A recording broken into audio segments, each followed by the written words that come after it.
I want to talk to you today about Robert DeGeorge's proposals for moral norms governing multinational corporations.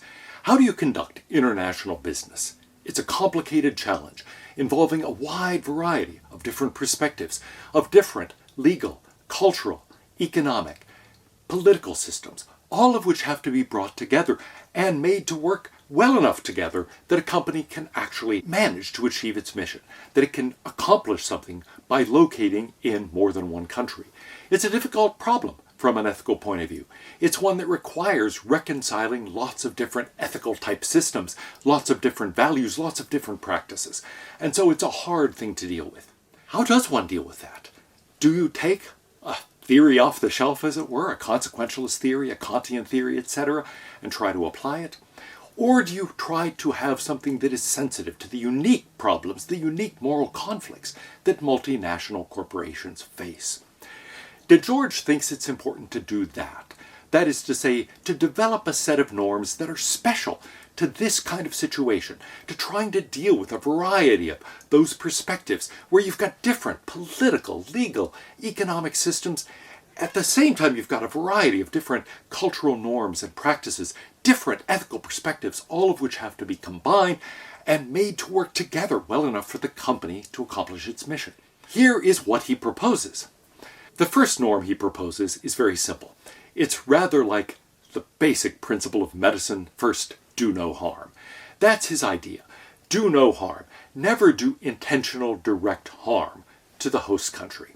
Here I'm going to refer to the home country as the country in which the multinational corporation is primarily based, and the host country as typically a less developed country in which that company is establishing some operations. Now, of course, often multinational companies really are vague, you might say, about exactly where the home country is. Often they are establishing operations in other developed countries, but I think the problems become most serious when we have a company based primarily in a more developed nation starting up operations in a less developed country. How does all that go? First principle, do no harm. That is to say, never intentionally and directly cause harm to that host country. Never intentionally exploit it. Never intentionally damage its environment. Never intentionally harm the citizens of that country.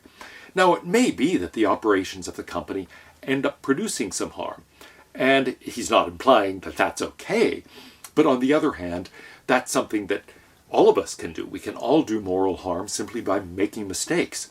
Multinational corporations are not immune from that. If anything, they're especially liable to that because of the complexity of the problems they're dealing with. So it's easy to make mistakes, and it won't do to have an ethical proposal that simply says, here's a norm, never make a mistake. But never intentionally cause harm. Never directly do it. It may be that actions of yours have indirect effects that you couldn't anticipate. Still, first principle, like the one in medicine, do no harm. Do no intentional direct harm. Second principle is somewhat consequentialist in spirit, much like the first. Make sure on balance you're benefiting that host country. We've seen that in W.D. Ross's intuitionist system, there are two separate basic principles, one of which says do not cause harm to other people, and the other of which says help other people. Those are different things, and something like that is happening here. On balance, help that host country. Make a contribution that is greater than anything you extract. Leave that host country better off. That's something that I think many multinational corporations now do. It's part of doing business there. They're bringing resources. They're developing aspects of that country. At the same time, they're offering employment to people there. So it's easy for, in a contemporary setting, a multinational corporation to end up on the positive side of the balance sheet and to do more good than harm. Historically, though, that has not been true at all. Often people come in and exploit a host country. Throughout history, they've come in and they've enslaved a population, for example, or they've extracted natural resources and simply stolen them without any compensation for the owners in that country. There are lots of ways of doing this wrong. And so that's an important principle too. Not only don't do direct harm, but also make sure that on balance, those people in the less developed country are better off as a result of interacting with you. The third principle tied to that last one is promote the development of that less developed country. Promote the development of the host country. After all, that country is one that is less developed. By stipulation here, we're considering that kind of case. And so try to improve its development. Now that can be tricky because your concept of what is a positive development and the host country's conception of what is a positive development may differ.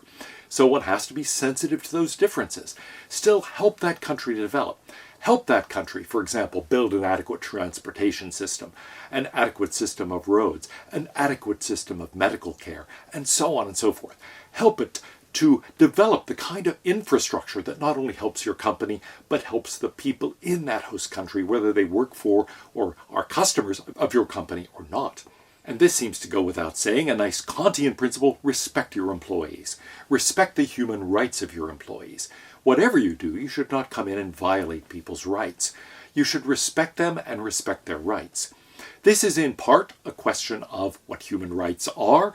In part, it is a Kantian notion that everybody deserves to be treated as an end in him or herself. Humanity is always to be treated as an end in itself, never merely as a means. And so you should not treat your employees in that host country in a way that you would never treat your employees in the home country. You shouldn't treat them merely as means. You should treat them as ends in themselves.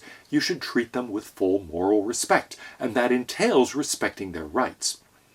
Now, you might think some companies don't succeed very well even domestically at doing that, and that's true. But the idea here is that even if you are treating employees in that host country quite differently from the way you treat employees in the home country, partly because of differing wage scales, differing legal systems, differing employment practices, differing models of the employee-employer relationship, the treatment may be quite different. Nevertheless, it should embody those kinds of values. You should be treating the people who work for you with respect. The next principle: you should treat the government of that country with respect. You should pay your fair share of taxes. It seems to me plausible to say you should obey the local laws to the extent possible. You should show the respect to that government by paying taxes and your fair share of taxes. You should also respect the legal system of that host country. Now, sometimes that can be quite tricky. For one thing, what is a fair level of taxation? That's something where your conception and the host country's conception may differ quite significantly. There may be different political groups within that host country that view it very differently. And so it can be hard to say what really a fair share of anyone's taxation is in any country, let alone in another country, which is really quite different from the country you call home. The same thing can be true of a legal system. It may involve expectations, or it may lack expectations that you think normally you would have and you would rely on legal enforcement of. So, to the extent possible, respect those aspects of that host country. Pay your fair share of taxes, and I think it would go along with that, in general, pay adequate respect to the laws of that host country. Expanding that a little bit, we can say, number 6, you should respect the local customs and practices of that host country whenever it is ethically possible. So, if people in that host country do something typically that you don't do, well, you should do it too, okay? As long as you don't have any ethical objection to it. Now, some of those practices may be things you really do have ethical objections against, and so DeGeorge is not saying, oh, well, if slavery is the ordinary practice there, or forced labor, or rampant discrimination against women, or whatever, go along with it. No, it may be that you have to say at some point, no, those are not our values, that is not something our company will participate in. But whenever it doesn't violate your own moral values, adapt yourself to the values of that host country. Follow their practices, follow their customs. And that's something that seems plausible. Don't force employees, for example, their customers to adapt to your values. Adapt to their values, so long as you find them ethically permissible values, ethically acceptable enough that you're willing to compromise. Finally, you should cooperate to build institutions within that country. Society consists not just of individuals, not just of a government and individuals, but all sorts of other institutions, the little platoons, as Edmund Burke called them, that make up a lot of society. These are informal organizations in some case, a local neighborhood watch, let's say. Sometimes they're formal organizations like churches or political parties. Sometimes they are labor unions. They may involve interest groups of various kinds. Some of them are political interest groups, but some of them are other kinds of interest groups. The Audubon Society for bird watching, for example. So there are lots and lots of different organizations like that. The last principle here is help to build up the institutions in that host country. Not only the formal governmental institutions, but also those kinds of informal institutions that help a society thrive. So it's not enough to walk in, employ some people, benefit those individuals by paying them wages, benefit the government and the society at large by paying your share of taxes, but also try to strengthen that society. Not only by building up infrastructure, something we already mentioned, but by building up social infrastructure, social capital, as well as physical infrastructure and physical capital. A society depends not only on its physical infrastructure, on its systems of transportation, communication, and so on, but also on these informal networks, the networks of trust, of cooperation, of the little platoons that make up a society. A company can come in and have a destructive effect on those kinds of institutions within a society, or it can have a constructive effect. Try to be constructive about that. Try to help build up institutions within that host country. Be careful not to tear them down. In short, add to the social capital of that country.